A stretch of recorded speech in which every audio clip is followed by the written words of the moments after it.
Bonjour, aujourd'hui je vous fais une vidéo de coaching. J'ai envie de vous partager quelques points que j'ai listés, des points à mon avis assez clés pour vous aider à mieux traverser, mieux vivre cette période de confinement. J'ai créé pour l'occasion quelques acronymes, quelques nouveaux acronymes qui permettent de mieux, comme des pense-bêtes, de mieux s'en souvenir et de les rappeler à votre mémoire dès que vous en aurez besoin. Ce sont un peu des acronymes humoristiques pour remettre un peu aussi de légèreté dans la situation. Premier acronyme, VFDVM. VFDVM, qu'est-ce que ça veut dire? C'est vous faites de votre mieux. Vous faites de votre mieux. Voilà. Pourquoi cet acronyme? Tout d'abord parce que effectivement, je pense qu'aujourd'hui, dans la situation actuelle, on fait tous de notre mieux, j'en suis sûre. Euh, mais c'est aussi dans le sens où la situation actuelle nous met déjà suffisamment dans une situation de tension intérieure, extérieure, nous met une certaine pression.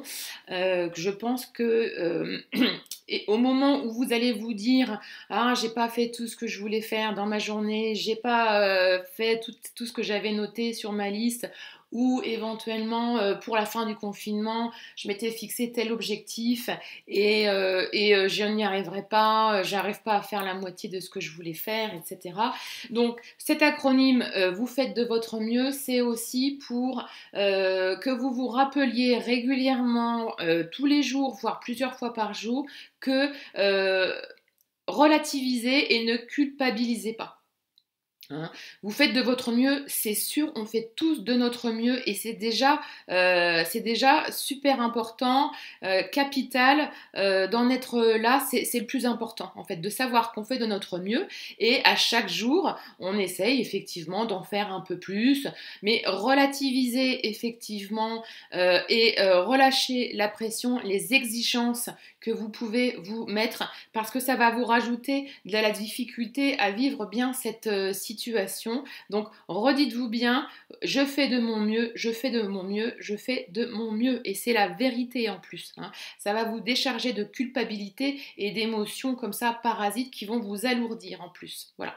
Deuxième acronyme, FVLP. FVLP, ça va dans la continuité du premier, c'est foutez-vous la paix. Voilà, ça va bien dans la suite du premier, dans le sens où, voilà, relativiser, dédramatiser, relâcher la pression et accordez-vous des moments de tranquillité où vous ne faites rien, où vous vous divertissez, où vous accordez un peu de pause, de respiration, de détente, sans culpabilité. Hein.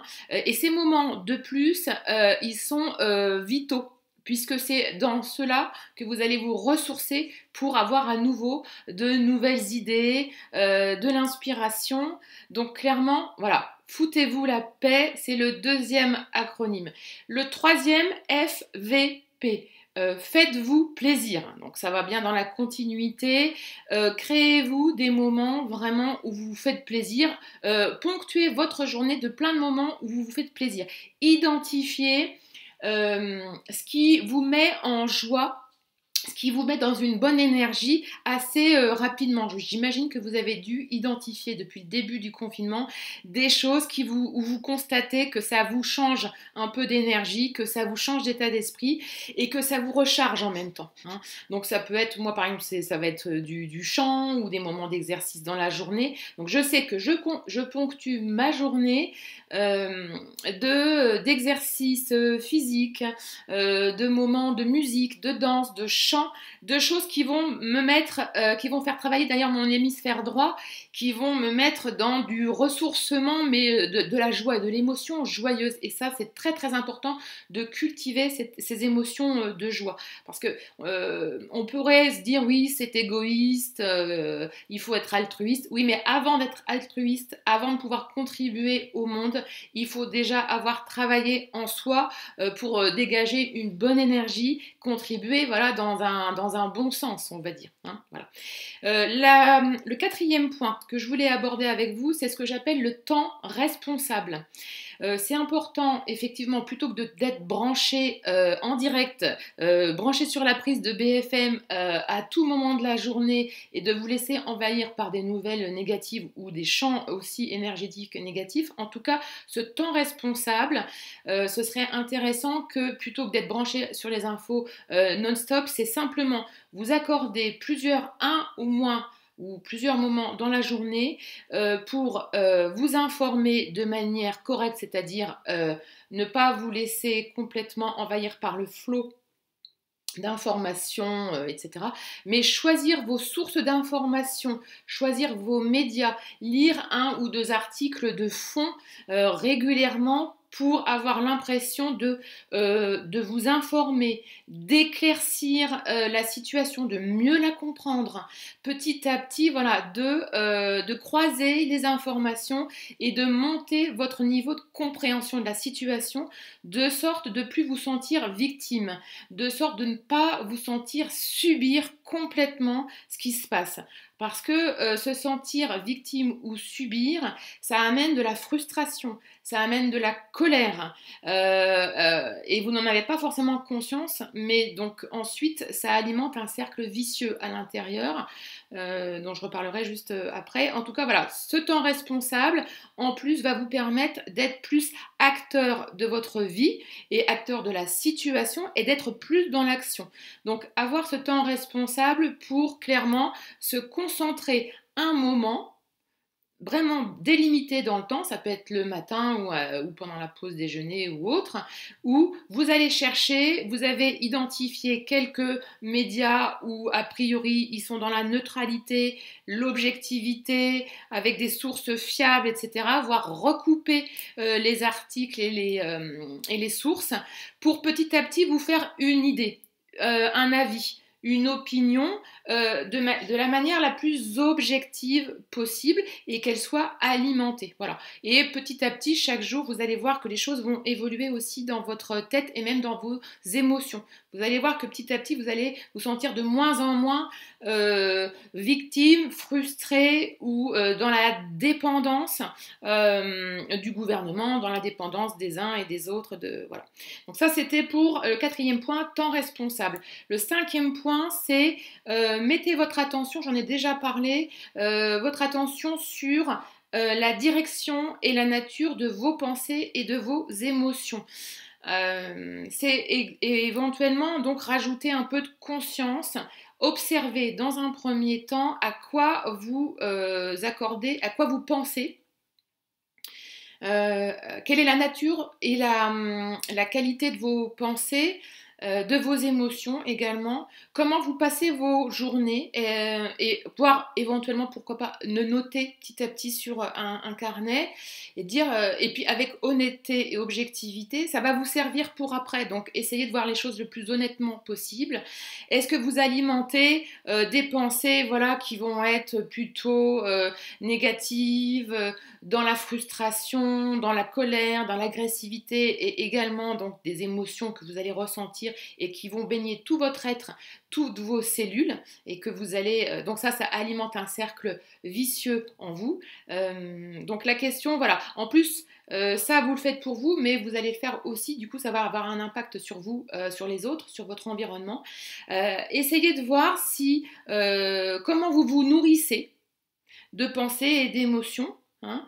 Est-ce que vous nourrissez un cercle vertueux ou est-ce qu'au contraire vous vous pourrissez et vous êtes plutôt dans un cercle vicieux, voire vous pourrissez aussi derrière ça les autres avec des vibrations, des ondes négatives, pas forcément conscientes dans un premier temps. Donc dans un premier temps, effectivement, pour élever un peu le niveau de conscience, c'est observer.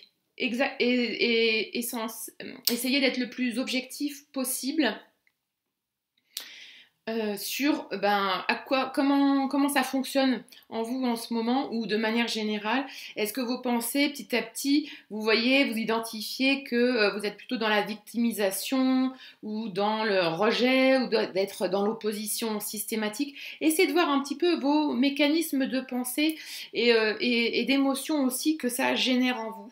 Parce que la première chose, la première étape pour modifier ça, c'est déjà de le voir, d'en prendre conscience, de l'accepter et puis ensuite petit à petit voir comment vous allez pouvoir agir là-dessus. On y reviendra plus tard. Voilà, ça c'était mon avant-dernier point. Et puis le dernier point, c'est tout ce qui est essayer d'avoir une hygiène de vie vraiment la meilleure possible en termes d'alimentation, de mouvement, d'exercice, d'hydratation, de sommeil, de soleil.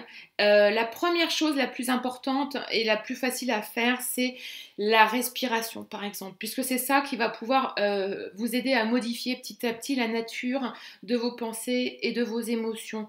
Donc, dans un premier temps, pourquoi pas essayer de mettre l'attention sur votre respiration, faire des exercices de respiration pour allonger, intensifier, amplifier, rendre plus longue cette respiration, qu'elle soit plus profonde, faire plusieurs cycles de respiration et vous allez voir que déjà ça va pouvoir modifier vos pensées et votre état émotionnel. Donc ça c'est une des premières choses les plus faciles à mettre en place, une discipline régulière au cours de la journée.